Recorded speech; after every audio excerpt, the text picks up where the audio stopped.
میرے بہن بھائیوں کے رشتے نہیں ہوتے. میرا بھائی گزارش یہ ہے کہ ایک تو سمجھنے کی کوشش کرو کہ جب رشتے کا وقت ہوتا ہے نا اس وقت ہم کوشش نہیں کرتے.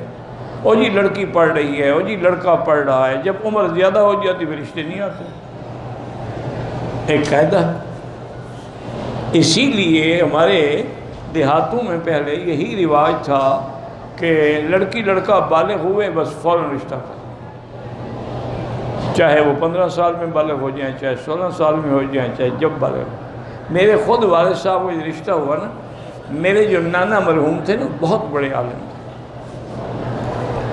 یعنی میرے والد صاحب جب پڑھتے تھے نا اس وقت وہ پڑھاتے تھے, اس وقت بھی وہ عالم تھے اور والد صاحب ابھی پڑھ رہے تھے. لیکن بدقسمتی ہے کہ بریلوی عالم تھے. اور میرے والد صاحب دیوبند سے پڑھ کے آئے, جوانی بھی تھی, تازہ علم بھی تھا, تو آپ جناب تقریریں کرتے ان کے خلاف.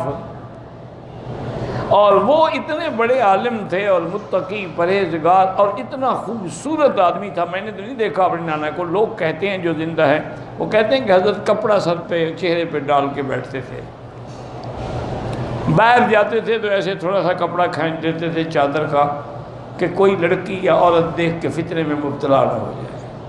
اتنا خوبصورت آدمی تھا. بہرحال قصہ یہ ہے, والد صاحب فرماتے ہیں کہ میں بیٹھا ہوا تھا, اس وقت ہمارے غربت کی انتہا تھی. یعنی وہاں مسجد کے ساتھ جگہ تھی, اسی کے اندر وہ تھوڑا بہت ساگ واگ لگا لیتے تھے, وہ اسی پہ گزارا ہوتا تھا, طلباء کا بھی اور والد صاحب کا بھی. اور مسجد تھی وہ بھی چھوٹی سی, اور ایک شیشم کا بہت بڑا درخت تھا پرانے وقت, اس کے سائے کے نیچے بیٹھ کے والد صاحب تعلیم دیتے تھے. غربت کا عالم تھا, غربت کی انتہا تھی. والد صاحب فرماتے ہیں کہ میں بخاری شریف پتہ نہیں کوئی کتاب پڑھا, دیکھا تو میں نے دیکھا کہ مولانا تشریف لا رہے ہیں. میں حیران ہو گیا کہ مولانا غلام رسول صاحب میرے مدرسے میں کیسے آئے. میں خیر جلدی سے اٹھا, بزرگ تھے, عالم تھے, میں نے ان کی گھوڑی پکڑی, طلباء سے کہا کہ گھوڑی کی طرف لے جاؤ. ایک ٹوٹی پھوٹی چارپائی تھی, اس پہ آ کے حضرت کو بٹھایا. میں نے کہا حضرت کیسے تشریف لائے؟ فرمانے لگے بھائی میری لڑکی رات بالغ ہو گئی ہے, میں تمہیں رشتہ دینے کے لیے آیا.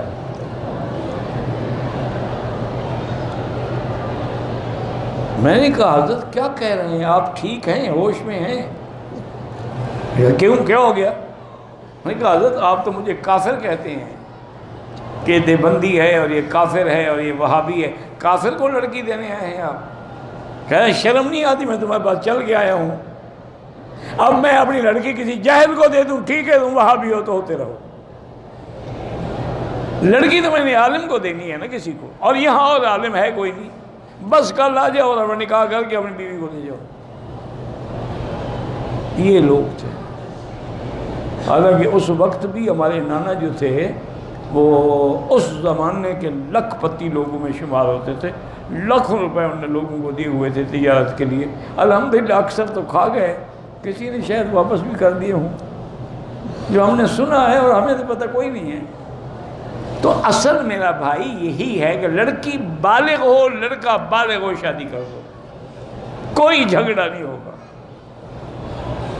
اور دوسری بات یہ ہے کہ آئیڈیل نہ ڈھونڈے کرو کہ جی ایسا لڑکا ہو, قد اتنا ہو, سمارٹ ہو, پکا بے حیا ہو, لباس انگریزی پہنتا ہو, کھانا انگریزوں کی طرح کھاتا ہو, دین کے قریب نہ جاتا ہو, کبھی کبھی شراب بھی ڈرنک کر لیتا ہو. تو اب ایسے رشتے ڈھونڈو تو پھر تو وہ تو نہیں ملیں گے جناب.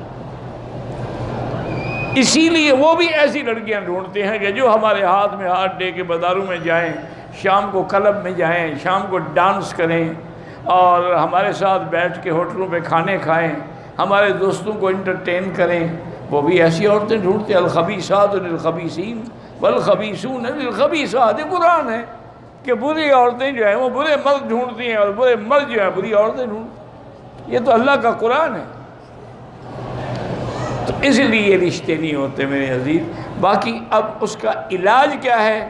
اس کا علاج یہ ہے کہ سارے گھر والے 3 دفعہ سورۃ الرحمن اول آخر درود شریف پڑھ کے دعا کیا کریں, انشاءاللہ رشتے ہو جائیں گے. اگر کوئی عورت رمضان المبارک میں گولیاں استعمال کرے تاکہ اس کو حیض نہ آئے اور پورے روزے رکھ لے، جائز ہے۔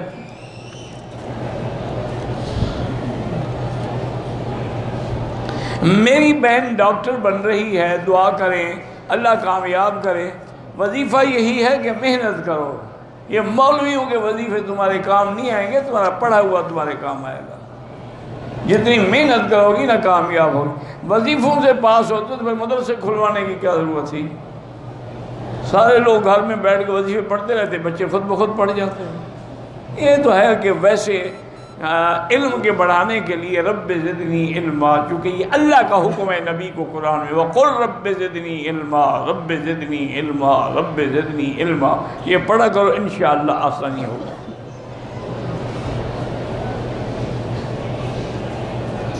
خامد کا اپنی بیوی کو چاند کہنا یا رانی کہنا، کوئی حاجی جو مرضی ہے کہو جناب، ملکہ کہو، کچھ کہو، یا لخت جگر۔ لخت جگر تو اولاد کو کہتے ہیں، بیٹے کو کہتے ہیں، اس کو بیٹی سمجھتے ہو تم؟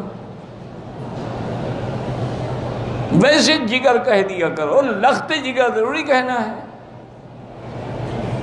ہو کسی نے کسی کو لکھا خط کہ غیر نے تجھ کو جا کہا، سمجھی بھی ہو کہ کیا کہا، یعنی کہ بے وفا کہا، جان کا اعتبار کیا؟ یہ ایسے لوگ جو کہتے ہیں نا چاند چاندنی، انشاءاللہ یہ کبھی وفا نہیں کریں گے۔ یہ میرا نسخہ بھی تاریخ میں لکھ کے رکھ لینا۔ جو اعتدال پہ چلتے ہیں نا وہی منزل پہ پہنچتے ہیں، زیادہ دوڑو گے تو گر جاؤ گے۔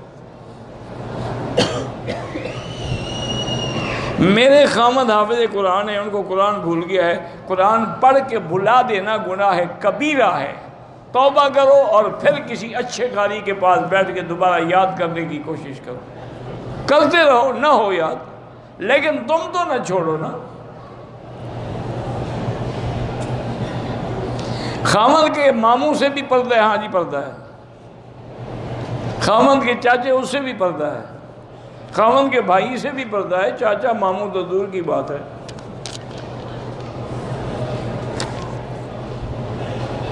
میرے 7 سال کے بیٹے کو شوگر ہو گئی ہے، انا للہ، اللہ شفا دے۔ 4 دفعہ دن میں انسولین لیتے ہیں، اللہ شفا عطا فرمائے۔ اب دیکھیں یہ بیماریاں یعنی نعوذ باللہ پہلے کبھی سنتا بھی کوئی نہیں تھا کہ شوگر کیا بلا ہوتی ہے، لیکن اب بچہ 4 سال کا بچہ، اصل وجہ کیا ہے کہ ماں باپ کے جین میں کچھ ہوگا۔ بہرحال اس کو اللہ شفائے کاملہ صحت عاجلہ عطا فرمائے۔